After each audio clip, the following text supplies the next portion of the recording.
Hi, this is Jeff from the Ozark Mountains. That's in Missouri in the USA. Well, you might remember this Casio VX-4 that had some battery corrosion damage on the keyboard PCB, and we fixed that up a few weeks ago. Now, a couple of the battery contacts on this side here were pretty corroded, and I kind of did a little makeshift repair. Where is that? Right here. On this contact that looks a little large and out of place. It was cut out of another battery pack, and I just kind of jammed it underneath this original one over here, and yeah, that worked, but it's not too great and it's kind of ugly. And this contact right here is in rather bad shape too. But I had ordered a whole bunch of various contacts from AliExpress. Someone I know on Twitter had pointed them out a few months ago, and I finally ordered some. So I'm hoping we can pop those in here and replace these bad ones. Thanks to PCBWay for sponsoring this video. They do circuit boards of all sizes, small circuit boards, medium circuit boards. They can even assemble them for you. Be sure to check out their website and the 4th design contest, which is running right now. So head on over to PCBWay for all of your PCB needs.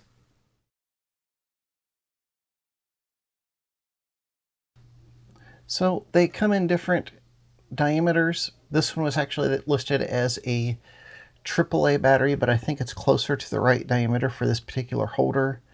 There's some larger ones listed as AA battery, which are the size I've seen in other devices that take AA batteries. And I got some that are, where'd they go? There they are.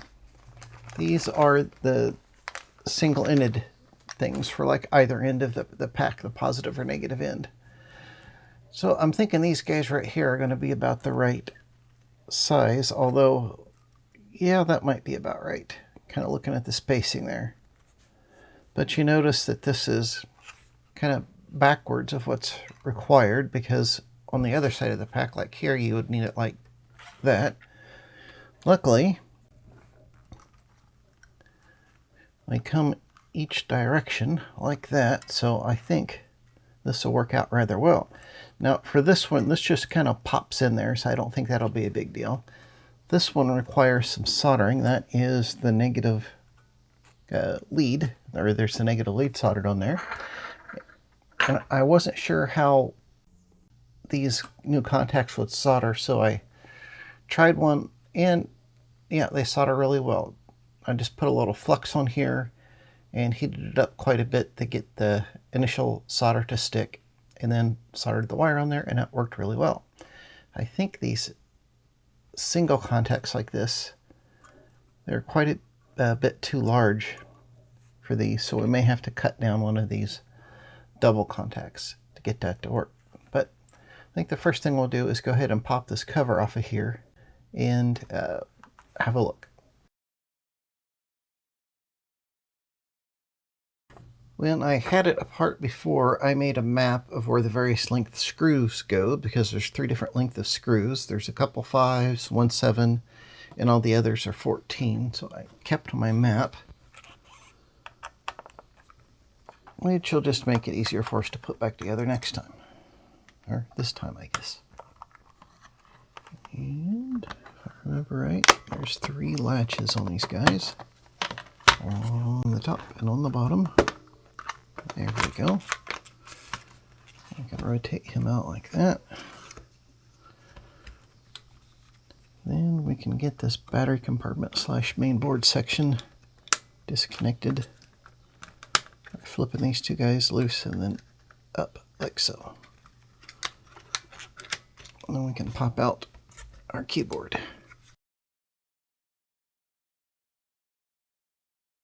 So to get this guy out, I think we can lift out the original spring from this side, which is, oh, I just shot it across the room. which is right there. And then we need to fish out the one I kind of jammed in there. Try not to destroy it because it might... Oops, I just broke it. Okay. Well, I'm sending parts flying everywhere. And then we need the springy part on this side, I think. Yeah. Okay, so there's slots that these slip into. So as long as these are the correct diameter, which looks reasonable, the center to center distance is okay. Oh, hey. You know what? This is the original for the positive side, and this is the replacement, and yeah, they're pretty close. And even the distance it sticks out is pretty close. Well, that was pretty easy for that one. This one here is going to be a little more difficult. Okay, so we need to get our negative wire loose. Okay, I think I'll just snip him off of there now. Okay, there we got the negative lead disconnected from the old spring. Here I'll use some small needle nose pliers to bend back the tab on the spring so we can get it out of there. Yeah, that did it. Okay.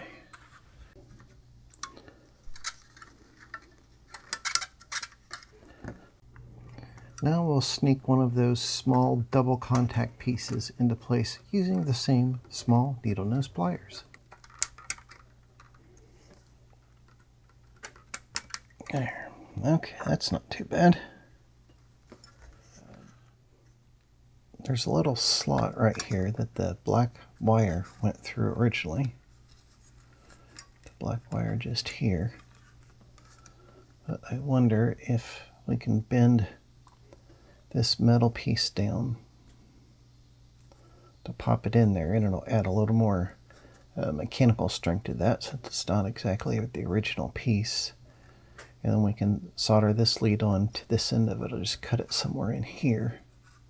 I think that might work. Maybe if we unwrap that a little like that, then we can get the side cutter in there. There we go. Okay. Now I'll use a few different tools to form the other end of the spring over where the black wire used to go, giving it kind of a U-type shape. There we go. I think that's kind of in there. So now the spring loops through this little slot here. A little flux on the wire. And our spring-a-doodle. Slip some heat shrink tubing over that. The first thing we'll want to do is tin up the battery contact. Hopefully these can be soldered to just like the single ended pieces. Well, that looks like it took solder. Okay, we'll tin up our wire. Now we'll solder the wire to the spring. There we go. A nice joint. Actually, what would have made it a lot easier is if I took that loose from the circuit board, the black wire that is. Wish I would have thought of that earlier. Alright, I'll just take our negative wire loose from the board there, save ourselves a lot of frustration. Slip our heat shrink over there.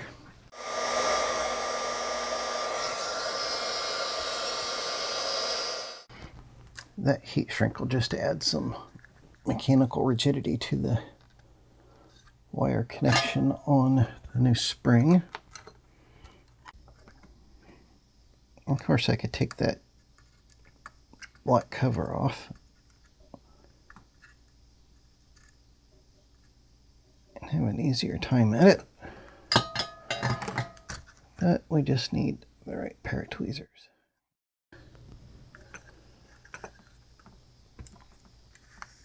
our spring back down in that slot.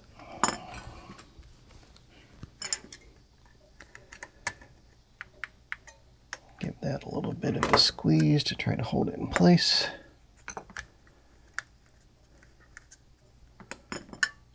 Yeah. Oops. All that manhandling the solder, I popped the spring out of place here. There we go. Now I'll just put a drop of glue on there to help hold that in place. And we'll let it set up, put it back together.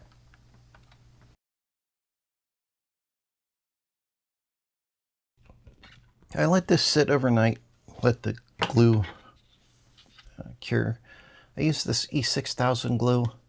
It's fairly inexpensive and it is sticky enough to do the job. It doesn't get brittle hard and it is removable if you should need to remove it. So it's a good thing to use. Pull our tape off of there. Yeah, okay. We can go ahead and pop this guy back together and give it a try. Okay, we don't want to lose our little springs there. So we'll set this over that. Like so.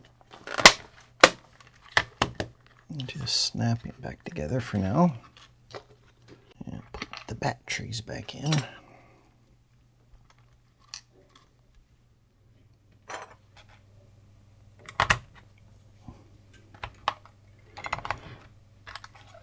Okay, so if we turn that on and press the reset button right there.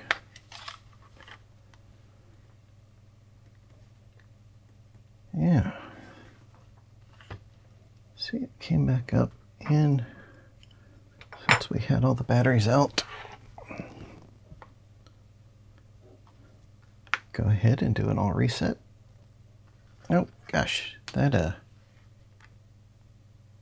reflection is terrible, isn't it?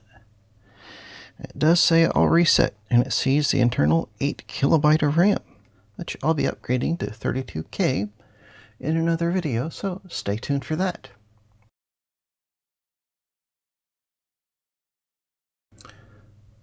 I hope you liked this short video about replacing battery contacts. I kind of separated it out into its own video because it applies to all sorts of portable electronics that has battery holders.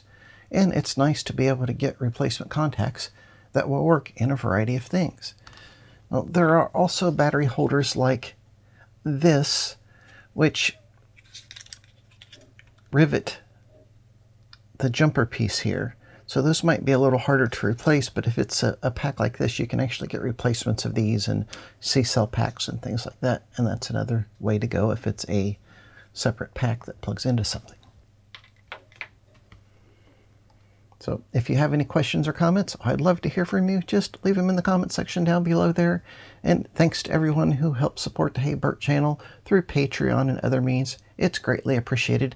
And if you look in the description down there, there is some more information about that if you are interested. Well, until next time, bye.